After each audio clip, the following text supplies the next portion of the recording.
आज press conference में क्या? पहले तो सभी मेरे छायाकार साथियों का, पत्रकार बंधुओं का यहाँ आने पे वंदन, अभिनंदन, स्वागत है। आप सब लोग यहाँ पे आए, आपका बहुत बहुत धन्यवाद। आपका क्या पद है आपका? मेरे पास पद है, मैं हरियाणा प्रदेश कांग्रेस कमेटी का डेलीगेट हूँ। पूर्व में मैं यूथ कांग्रेस का भी प्रधान रहा हूँ, कांग्रेस सेवा दल का भी प्रधान रहा हूँ।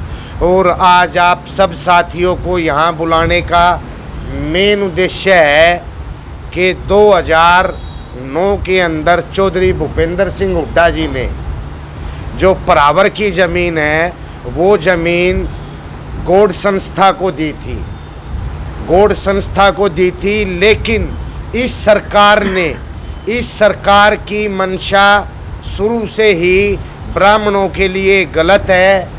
ब्राह्मणों के प्रति इस सरकार का रवैया बहुत गलत रहा है। आपको बताने की ज़रूरत नहीं है, इस सरकार ने ब्राह्मणों की गर्दन भी उतारने के लिए कहा है और उनके अंदर ये भावना भी है। तो साथियों, हमारा आपसे इतना ही कहना है कि जो ज़मीन चौधरी भूपेंद्र सिंह हुड्डा जी ने कैबिनेट में पास करके गौड़ संस्था को दी थी, उस ज़मीन को सरकार जो अड़ंगा अड़ा रही है उस अड़ंगे को दूर करके ये ज़मीन ब्राह्मणों को देनी चाहिए। वहाँ स्कूल कॉलेज बनना चाहिए। अगर ये सरकार ज़मीन नहीं देगी तो इस पूरे प्रदेश का ब्राह्मण परशुराम जी का जो फरसा है वो फरसा वोट के रूप में उस फरसे का इस्तेमाल करेंगे, वोट के रूप में इस सरकार की गर्दन काटने का काम अपनी वोट की चोट से करेंगे। इसलिए हमारा सरकार से अनुरोध है कि वो कोई कंट्रोवर्सी ना करे, क्योंकि ये सरकार दंगा फैलाने वाली सरकार है। सारे प्रदेश का ब्राह्मण और सारे प्रदेश की अन्य जातियाँ इस सरकार को भली भांति समझ चुकी है, जान चुकी है। तो फिर हमारा एक बार नम्र निवेदन है इस सरकार से कि ये सरकार इस ज़मीन को वापस दे, वहाँ पे स्कूल बने, कॉलेज बने। उस स्कूल कॉलेज के अंदर 36 बिरादरी के बच्चे वहाँ पर पढ़े, शिक्षित हों और आगे उच्च पदों पे लगे। इसलिए इस सरकार को ये ज़मीन वापस देनी चाहिए। सरकार, मुख्यमंत्री ने घोषणा की थी ब्राह्मण मामले में ये ज़मीन दे दी गई। कहाँ दे दी गई है? अगर दे दी गई होती तो ये रोड़ा ही नहीं होता। आप बता रहे हैं कि शायद सरकार ने स्टे ले लिया। कहाँ दे दी? परशुराम जयंती भी नहीं मनाने दी। परशुराम जयंती भी सरकार को मनानी चाहिए, बड़ी धूमधाम से मनानी चाहिए। और परशुराम जयंती नहीं, भगवान वाल्मीकि की जयंती भी मनानी चाहिए। सभी जयंती मनानी चाहिए। सरकार की मंशा खराब है, सरकार की नीयत में खोट है। आगे का क्या कदम रहेगा?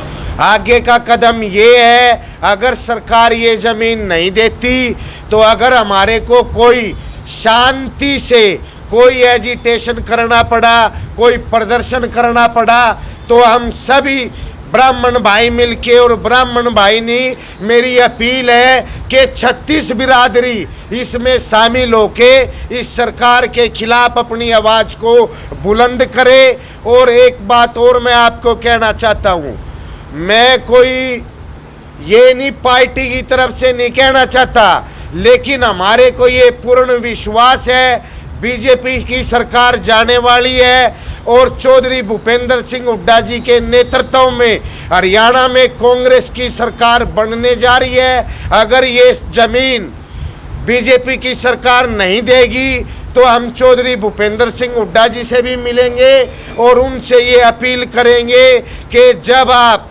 तीसरी बार मुख्यमंत्री अब हरियाणा के बनेंगे तो शपथ लेने के बाद सबसे पहला काम ये जो ब्राह्मणों की परावर की ज़मीन है, इस ज़मीन को आप ब्राह्मणों को देने का काम करेंगे। सभी प्रदेश के ब्राह्मणों को चौधरी भूपेंद्र सिंह हुड्डा जी पे और दीपेंद्र सिंह हुड्डा जी पे पूर्ण विश्वास है। गहरा इशू है। ये मैं आपको दिखाना चाहता हूँ इस सरकार की मंशा। ये हम नहीं कह रहे हैं, ये सभी पत्रकार साथी कह रहे हैं कि रोहतक के अंदर परसों का इंसिडेंट है ना, ये परसों पुलिस ने छापेमारी करके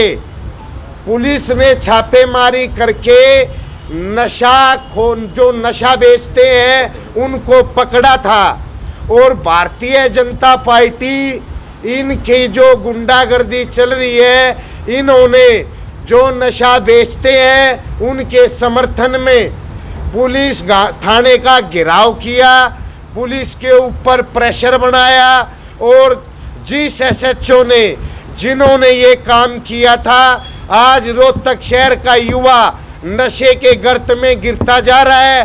पुलिस ने ये बड़ा अच्छा कार्य किया था, नशाखोरों के खिलाफ कार्रवाई की थी और बीजेपी के गुंडे उन नशाखोरों के समर्थन में आए और थाने का घेराव किया। इस बात की हम घोर निंदा करते हैं और हम ये सरकार से अपील करते हैं, जिस एसएचओ को इन्होंने छुट्टी पे भेजा है उसको वापस बहाल किया जाए। और ये जो गुंडे जिन्होंने थाने का घेराव किया था, इनके खिलाफ कानूनी कार्रवाई होनी चाहिए, इनके खिलाफ पुलिस केस बनना चाहिए। इसमें पूर्व मंत्री का बेटा थाने में बैठा था। हाँ, तो मैं वही तो कह रहा हूँ, मेरे से नाम क्यों, ये अखबार बता रहा है। नशाखोरों जो नशा बेचते हैं उनके समर्थन में कौन कौन बैठा है, ये आप लोग ही देख लो और रोहतक की जनता भी देख ले। क्या पुलिस पे कार्रवाई हुई? क्या आप चाहते हैं बीजेपी कार्यकर्ताओं की? बिल्कुल पुलिस पे कार्रवाई नहीं होनी चाहिए थी, क्योंकि पुलिस ने एक अच्छा कार्य किया था और प्रशासन ने बीजेपी के दबाव में पुलिस के ऊपर कार्रवाई की, वो बिल्कुल गलत है।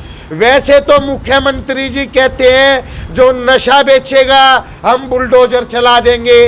अब जो नशा बेच रहे हैं उनके समर्थन में बीजेपी के गुंडे आए, थाने का घेराव किया। क्या हरियाणा सरकार उनके खिलाफ कार्रवाई करेगी और उनके घरों पे भी बुलडोजर चलाने का काम करेगी? ये मैं नहीं, ये रोहतक शहर की पूरी जनता और इस पूरे प्रदेश की जनता इस सरकार से पूछना चाहती है।